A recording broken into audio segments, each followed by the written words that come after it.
लखनऊ। अखिल भारतीय क्षत्रिय महासभा का राष्ट्रीय अधिवेशन आज संगीत नाटक अकादमी लखनऊ में गरिमामय वातावरण में संपन्न हुआ। अधिवेशन में देश भर से आए क्षत्रिय समाज के प्रतिनिधि, बुद्धिजीवी और गणमान्य अतिथि बड़ी संख्या में शामिल हुए। कार्यक्रम के मुख्य अतिथि राजस्थान के पूर्व राज्यपाल कलराज मिश्र रहे। विशिष्ट अतिथियों में उत्तर प्रदेश सरकार के परिवहन मंत्री दयाशंकर सिंह, राज्य पिछड़ा वर्ग आयोग के सदस्य सत्येंद्र बारी तथा पूर्व राज्य मंत्री वीरेंद्र कुमार तिवारी प्रमुख रूप से उपस्थित रहे। कार्यक्रम का शुभारंभ दीप प्रज्वलन के साथ हुआ, जिसके बाद अतिथियों का पारंपरिक स्वागत किया गया।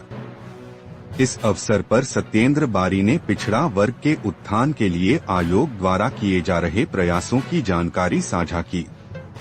अधिवेशन में brigadier V Rathore, wing commander Vandana Chaudhary, colonel Sanjay Sinha, Prashant Jain, Dolly Mogra, Mohit Nayak, Meghraj Singh Royal, pro America Singh सहित अनेक गणमान्यजन उपस्थित रहे। कार्यक्रम के दौरान समाज, राष्ट्र और संगठन के लिए उल्लेखनीय योगदान देने वाले 21 विशिष्ट व्यक्तियों को राजपूत शिरोमणि सम्मान अवार्ड से सम्मानित किया गया। अधिवेशन का समापन सामाजिक एकता, संगठन की मजबूती और समाज के सर्वांगीण विकास के संकल्प के साथ हुआ।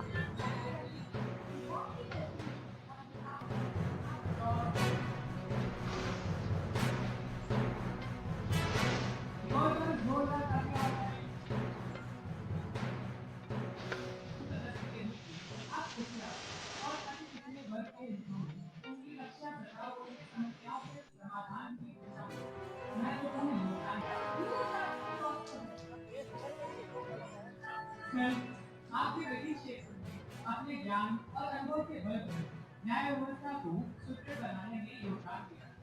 साथ ही आपका समाज सेवी दृष्टिकोण और युवाओं के लिए अवसर सृजित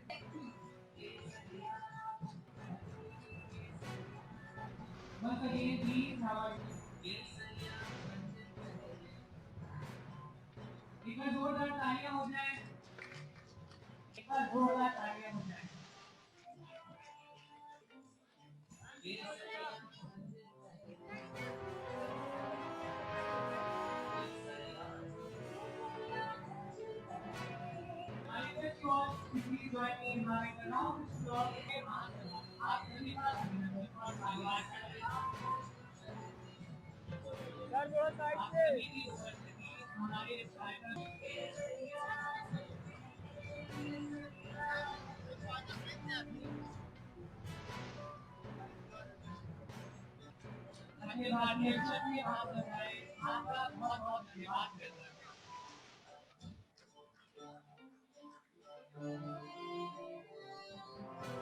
महासभा राष्ट्रीय अधिवेशन से बुलाया गया था। आप भी विशिष्ट अतिथि के रूप में यहाँ पे आमंत्रित हैं। क्या कहना चाहेंगे सर क्षत्रिय समाज के लिए? देखिए, क्षत्रिय समाज जब मजबूत हुआ है तो देश जो है देश मजबूत हुआ है। और आज का तो जो ये सम्मेलन था, इस सम्मेलन के मुख्य अतिथि माननीय कलराज मिश्रा जी थे। हम सब के नेता, पूर्व राज्यपाल, पूर्व मंत्री, पूर्व प्रदेश अध्यक्ष आज जो है कलराज जी थे। और हम लोग को जो सिखाया गया है कि क्षत्रिय वही है जिसके अंदर 6 लक्षण होता हो। माने ब्राह्मण, माने गाय, पर नारी और कर डराए, रण के सुर भात के धनी, यही 6 से क्षत्रिय गुणी। और आज के इस सम्मेलन का उद्घाटन ही एक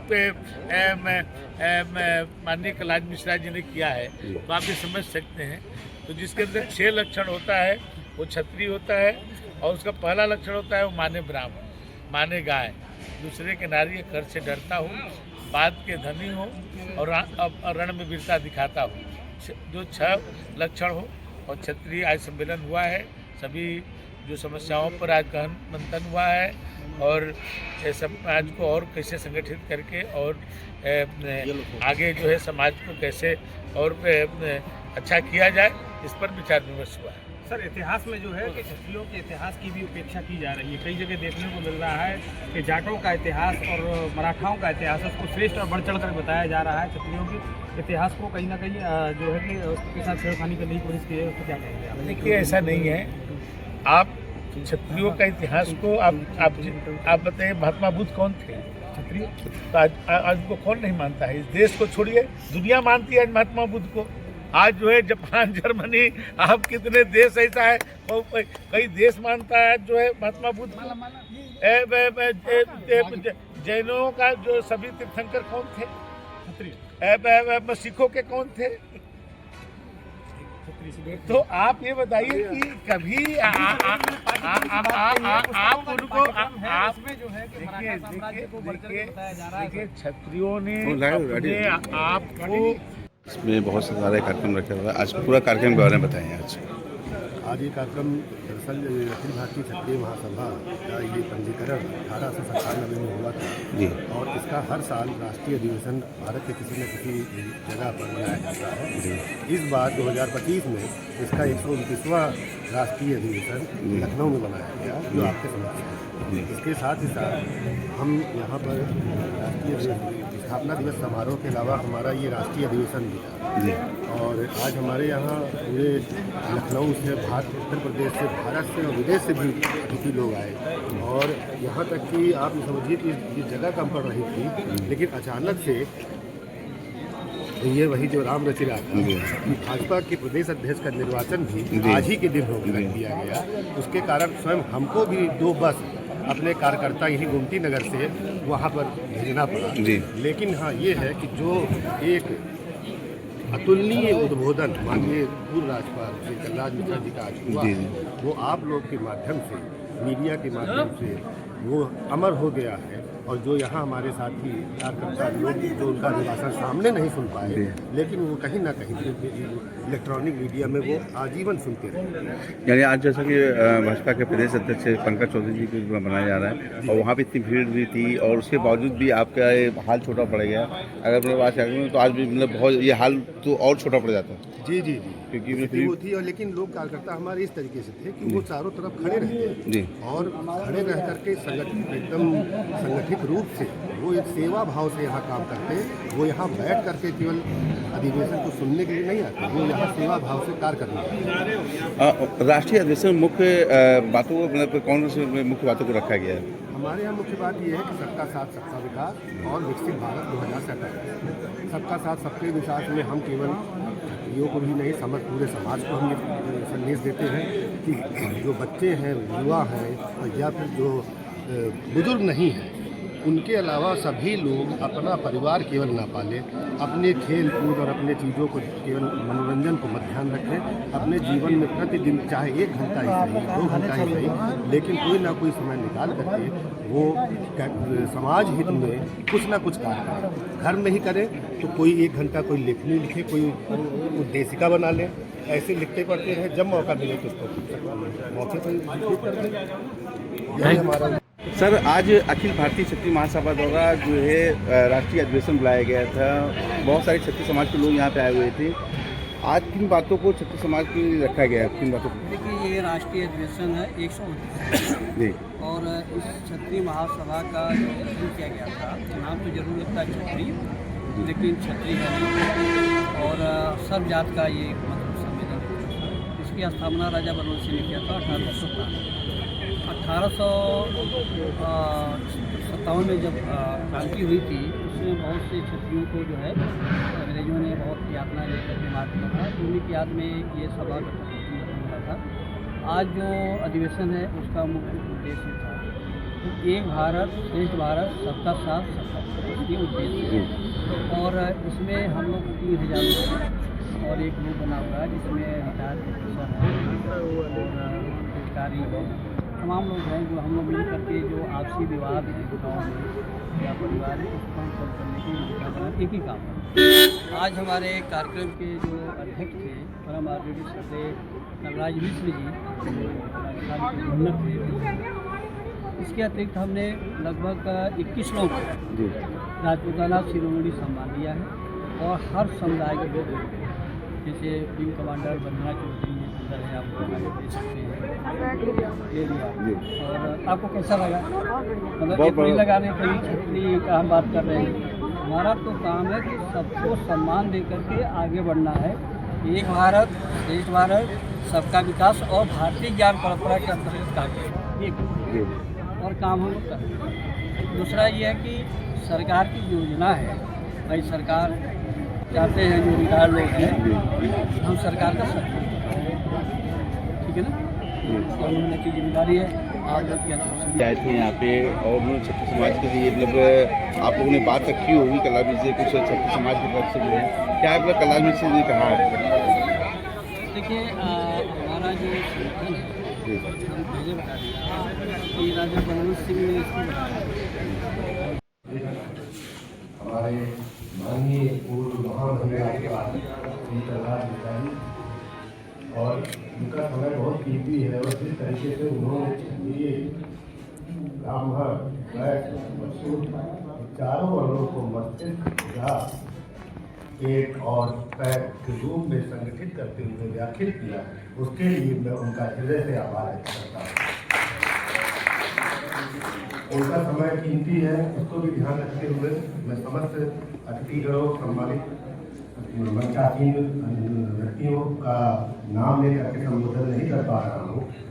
मात्र मंच पे उपस्थित समस्त सम्मानित व्यक्तियों को मैं अपना आभार व्यक्त करता हूँ और बहुत बहुत हृदय से धन्यवाद देता हूँ कि वो इस कार्यक्रम में यहाँ सम्मिलित हुए।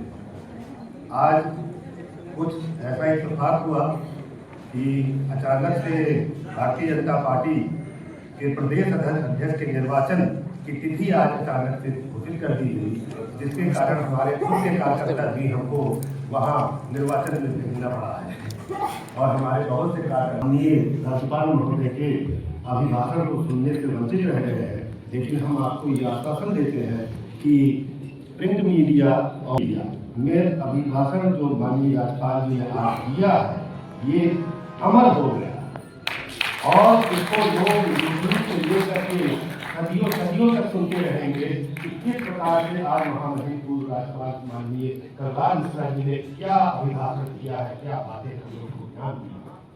जितना ज्ञान की बातें उन्होंने धारा प्रवाह बिना उन्होंने बताया है समाज को, वो ये गर्जित करता है कि किसी भी क्षेत्र में उनका ज्ञान किस स्तर तक था।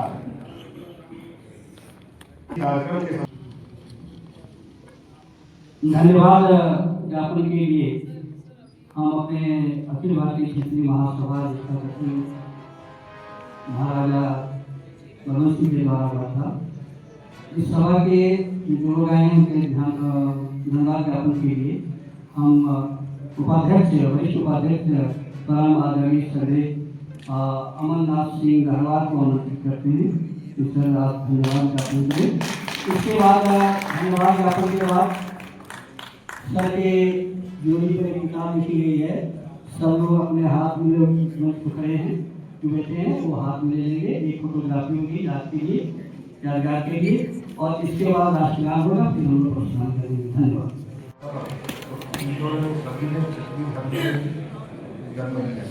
मित्रों, आज जिस तरीके से अपना देश में क्षत्रियों का पतन होकर जा रहा है वो उसका कारण है आपसी फूट, और इसलिए आज जरूरी है क्षत्रियों का जो पतन हुआ है पुराने काल में उन लोगों ने जो प्रतिष्ठा पाई थी वो नष्ट होते जा रही है। इसके लिए बहुत से कारण है, हमारी एक दूसरे को आपस में छूटने वाली बात है, उसके बाद में शिक्षा का अभाव है, लोग पढ़ना नहीं चाहते, उसके बाद में पूरी किया बहुत ही।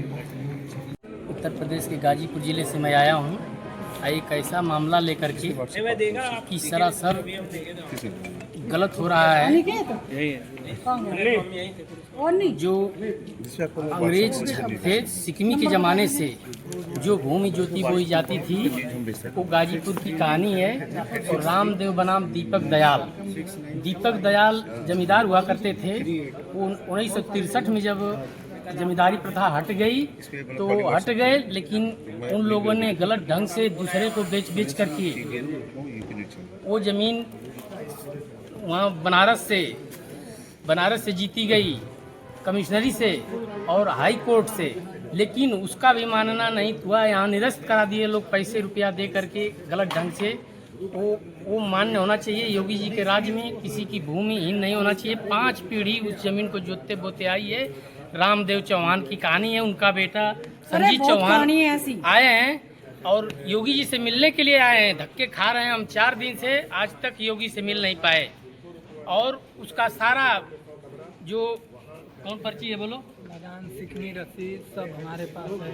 लगान रसीद, सिकमी और जो सिंचाई विभाग का रसीद होता है वो रसीद उस जमाने से, मुगलों के ज़माने से, उर्दू में पर्ची भी है हमारे पास, उसका भी मान्य नहीं हो रहा है। अब 5 पीढ़ी जोती बोती, इसमें नियम है,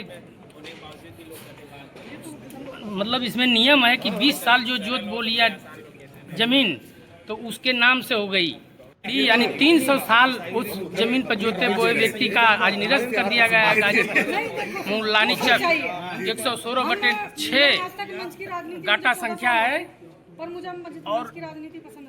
और ये केस है रामदेव बनाम दीपक दयाल। वो दीपक दयाल 10-20 लोग को फर्जी तरीके से बेचे, सरकार उसको मान रही है। जिनका बचपन से गुजर गया, 5 पीढ़ी गल गई, लेकिन उनका नहीं हो पाया साहब। उनके न्याय के लिए मैं दिल्ली से तैयारी करता हूँ IAS की। कपिल देव सिंह चौहान वहाँ से अपनी तैयारी छोड़ करके अमित छीनबीन होते हुए धक्के खा रहा हूँ। ना यहाँ रहने का जगह है, ना खाने का जगह है। हम स्टेशन पर रह करके अपने भाई की न्याय की बात कर रहा हूँ। योगी जी से अभी भी मिल नहीं पाया हूँ। कैसे योगी जी से मिले? आप अपना परिचय दे दीजिए। मैं कपिल देव सिंह चौहान गाजीपुर से चलकर आया हूँ। ये मेरे मौसी के लड़के हैं, मौसी की जमीन है। मौसी मर गए हैं, आज अपने बच्चों को नहीं पढ़ा सके, जिस कारण से पार्टी के माध्यम से बट रहे हैं। वाद बहुत गंभीर है। ये स्वामित्व तो छीन लिया गया है साहब। ये गरीब परिवार अब आत्महत्या के नजदीक आ चुका है। वो क्या खाएगा, कहाँ रहेगा? जीवन भर खेती की जमीन थी, लेकिन वो खेती की जमीन आज घर बन रहा है गलत ढंग से। बहुत अच्छा। महासभा द्वारा राष्ट्रीय अधिवेशन बुलाया गया था, आप भी यहाँ पे हैं, क्या कहना चाहेंगे आज के इस कार्यक्रम के बारे में? पूरा परिचय दे सकते हैं। मैं डॉक्टर जय सिंह राजपूत क्षत्रिय विकास संस्था का प्रदेश प्रभारी हूँ। मैं लगभग 20 वर्षों से क्षत्रिय समाज के लिए कार्य कर रहा हूँ, विशेष रूप से मुगल शासनकाल में विस्थापित हुए क्षत्रियों के लिए, कि जो आज भी क्षत्रिय समाज की मुख्य धारा से कटे हुए हैं। विशेषकर उन्हें क्षत्रिय समाज ही अपनाने से इनकार करता है, जिसकी वजह से वो तिरस्कार की ज़िंदगी जी रहे हैं। आज मैं यहाँ आया हूँ और यहाँ अखिल भारतीय क्षत्रिय महासभा में मुझे महामंत्री पद से नवाजा गया, और मैं चाहूँगा कि इस पद की गरिमा को रखते हुए जो हमारे विस्थापित राजपूत भाई हैं उनको फिर से क्षत्रिय समाज की मुख्य धारा में जोड़ा जाए।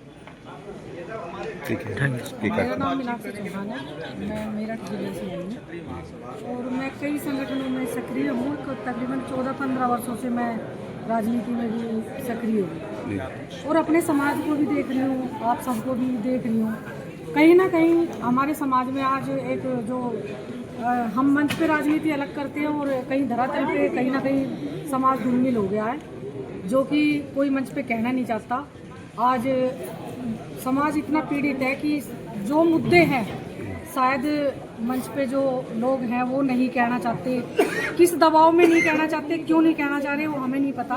पर हाँ, हम ज़मीनी कार्यकर्ता हैं और ज़मीन पे जुड़े हुए हैं, समाज से जुड़े हुए हैं, तो हम ये देखते हैं कि कहीं ना कहीं आज जो युवा पीढ़ी है वो कहीं ना कहीं भटकी हुई है, भटक रही है। और हमारे जो राजा महाराजा थे वो तो चले गए, हम कब तक इनको श्रद्धांजलि देंगे? कब तक कोई नया महाराणा प्रताप या पृथ्वीराज चौहान कब खड़ा होगा समाज के लिए दोबारा? आज हम देख रहे हैं कि पृथ्वीराज चौहान जी को हमारे पूर्वज हैं, उन्हें पूजना चाहिए, हमारे बड़े हैं, पर संख्या कब बढ़ेगी? त्याग उन्होंने कर दिया, आप त्याग क्या कर रहे हो? सच्चाई ये है कि समाज में आज युवा पीढ़ी हमारी भटक चुकी है, नशे में जा चुकी है, क्योंकि कारण 99% आरक्षण। सबसे बड़ी देन जो आरक्षण की है, पीड़ित है जो समाज आरक्षण से पीड़ित है। दूसरा कि हम ये कहना चाहते हैं कि जो हरिजन एक्ट है उसमें हमारे बच्चों का भविष्य खराब हो रहा है, इस पे कोई बात नहीं करना चाहता, आरक्षण पे कोई बात नहीं करना चाहता। 40% वाले आज IAS IPS बने बैठे हैं, कुर्सियों पे बैठे हुए हैं, कोई बात नहीं करना चाहता। 99% जिसके नंबर आए हैं वो आज डिग्री लेकर आत्महत्या कर रहे हैं हमारे बच्चे, इस पे कोई बात नहीं करना चाहता। कारण क्या है वो हम नहीं समझ पा रहे। सरकार में अपने जितने ठाकुर समाज के लोग बैठे हुए हैं वो खाली कुर्सियों का सुख भोग रहे हैं और कुछ नहीं। उन्हें खाली अपने सुख से मतलब है, जनता या समाज में क्या हो रहा है कुछ नहीं मतलब है। तो हम चाहते हैं कि भाई एक नया पृथ्वीराज चौहान, एक नई कोई पीढ़ी उतर के कुछ समाज के लिए करे तो इतिहास शायद दोबारा बनेगा, और ना तो ये समाज और ये इतिहास कुछ दिनों में ठाकुरों का ठोकर ठोकर रह जाएगी और ठाकुर खत्म हो जाएगा। बस मैं यही कहूँगी कि सब एक रहें, और जहाँ तक है आज हमारा समाज टुकड़ों में बट चुका है। बस मैंने भी आज इस मंच पे मैं नहीं आई, कोई बात नहीं, पर हाँ ये देखा कि कहीं ना कहीं आज ताकत को अलग सलाम है और ज़मीन पे जो बैठे हुए हैं उन्हें अलग है। पर कहने की बात है ऐसा कुछ नहीं है, सच्चाई को पहचानो और जो सही मुद्दे हैं उन्हें उठाओगे तो हमें लगेगा कि समाज के लिए आप कुछ अलग बदलाव कर दिए, नहीं तो नहीं। खाली मंच की राजनीति, मुझे 14 साल हो गए ठाकुरों को देखते देखते कि मंच की राजनीति करते हैं, मुद्दे की बात कोई नहीं करता, और जो मुद्दे की बात करेगा उसकी कोई नहीं सुनता, वो बेवकूफ़ है और वो खाली उसकी एक समाज में छवि बनाई दी जाती है कि भाई ये उग्र तरह का व्यक्ति है, जो बात रखेगा वो उग्र है, और नहीं तो कोई बात। अरे दम है तो अपने पीढ़ी तक तुम्हारा समाज, अपने समाज की बात रखो। तुम्हारा समाज आज नहीं, आप हमारे मेरठ में जाके देखिए, अभी 3-4 बच्चों ने आत्महत्या करी है। क्यों करी?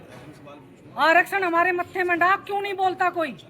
इतनी करनी सेना बनाई गई है, क्षत्रिय समाज के कितने संगठन बनाए गए हैं। भाई हम ये कहते हैं कि तुम सब ठाकुर हो, तुम सब ठाकुर हो तो तुम सब एक मंच पे क्यों नहीं आते? पहले अपने आप को मंच पे लाओ, अपने आप को सुधारो, जब तुम समाज को वास्ता देना कि हम अपने आप में बदलाव कर रहे हैं और हम समाज को सुधारने जा रहे हैं। राजा भैया है, शेर सिंह राणा है, राज शेखावत की पगड़ी वहां उछाली गई, क्या क्यों वो ठाकुरों की पगड़ी नहीं थी? अपने भाई की पगड़ी नहीं थी? गुजरात में राज शेखावत की पगड़ी उछाली गई, उस पर कोई क्यों नहीं बोला? समाज अपना भाई, अपने बहनों के साथ अगर कहीं अत्याचार हो रहा है तो कोई क्यों नहीं बोलता? तो मेरा तो यही कहना है कि पहले ठाकुर अपने आप सुधरो, जब समाज को सुधारना, और जब समाज को दुआई देना कि आप सुधरने की बात कर रहे हो। मैं मानूंगी कि आप सुधर रहे हो, पहले आप सब मंच पे आइए। राजा भैया पृथ्वीराज चौहान की वहां से वो लाए थे अस्थियां निकाल के, कौन पूछ रहा है? आज हमारा शेर सिंह राणा बेचारा, एक कोई ठाकुर समाज का एक विधानसभा की भी कोई सीट नहीं मिली उसे, पूरे भारत में धक्के खाता फिरा, वो बुढ़ा हो गया जवान से देखते देखते। हमारे शेर सिंह राणा को भी बुढ़ा हो गया, कोई आया समाज का? कोई नहीं आया, खाली मंच पे बोलते हैं। आपके बगल में कुछ बात करना चाहिए। जी सर, आज जो अखिल भारतीय क्षत्रिय महासभा द्वारा राष्ट्रीय अधिवेशन बुलाया गया था, क्या कहना चाहेंगे? आज के राष्ट्रीय अधिवेशन में किन बातों को रखा गया? ये अधिवेशन बहुत ही अभूतपूर्व साबित हुआ है और इसके अंदर राष्ट्रीय मुद्दे, एक भारत श्रेष्ठ भारत, विकसित भारत 2047 और सबका साथ सबका विकास, ये थीम लेते हुए 36 कौमों को साथ लेके क्षत्रिय समाज अपना योगदान कैसे दे सकता है देश की उन्नति में, तरक्की में, अखंडता में और एकता में। ये थीम बहुत ही काबिल तारीफ है और आयोजकों का मैं बहुत तहे दिल से शुक्रिया अदा करता हूँ कि इस टाइप की मुहिम शुरू की गई है और ये देश को बहुत आगे लेके जाए। सैन्य देश सेवा की थी और अब रिटायरमेंट के पश्चात समाज से जुड़ने का वक्त है। हम उम्मीद करते हैं हम भी अपना कुछ योगदान इस फील्ड में देंगे। मैम से जानना चाहेंगे आज के बारे में क्या कहना चाहेंगे कि आज जो राष्ट्रीय अधिवेशन बुलाया गया था? रहा आज का जो अधिवेशन था, जो उसके पीछे थीम रखी गई वो बहुत ही वैलिड है। आज हम सब जानते हैं कि हमारा जो देश है, भारत देश, उसमें पग पे भाषा, खाना, हमारा कल्चर सब बदलता रहता है, तो उसमें एकता की बहुत ज़रूरत है। हमें अपनी संस्कृति को, सब चीज़ों को बढ़ावा देना चाहिए, बचा के रखना चाहिए। लेकिन जो आज का मेन मैसेज था एकता, वो बहुत ही इम्पॉर्टेंट है, क्योंकि जब हम एकजुट के आगे चलेंगे तभी हमारा देश महान बनेगा। इंडिया को सुपर पावर अगर हमें बनाना है तो ऐसी कोई भी चीज़, हालांकि हमारे सबकी अपनी संस्कृति बहुत सुंदर है, लेकिन कोई भी धर्म, जाति, लड़का लड़की, रंग रूप, कोई भी रास्ते में नहीं आना चाहिए, खड़े होना चाहिए। ये जो एक मैसेज था जो कंटिन्यूसली बार बार सभी हमारे इतने एस्टीम्ड गेस्ट बार बार बोलते रहे, वो बहुत ही वैलिड है। आज 2025 में एकता का मैसेज जो था वो मुझे सबसे अच्छा और इफेक्टिव लगा। एक बार अपना नाम और पूरा परिचय बताइए। मैं हूँ wing commander Vandana Chaudhary. Okay. सम्मान प्राप्त करने वाले हमारे विशेषज्ञ जो आप ही आए हैं, आप इतने दूर से आए हमारे एक निमंत्रण पर, आप सभी लोगों को महासभा की तरफ से धन्यवाद हम ज्ञापित करते हैं।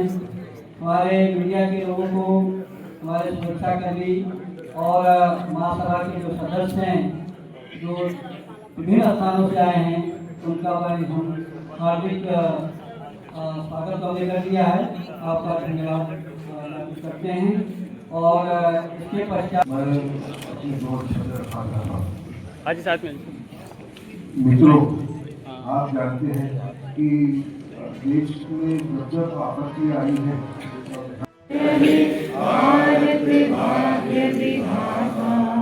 पंजाब सिंध गुजरात मराठा द्राविड़ उत्कल बंग विंध्य हिमाचल यमुना गंगा उच्चल जलधि तरंगा, तब शुभ नामे जागे, तब शुभ आशीष मांगे, गाहे तब जय गाथा, जन गण मंगल गायक जय हे भारत भाग्य विधाता, जय हे जय हे जय हे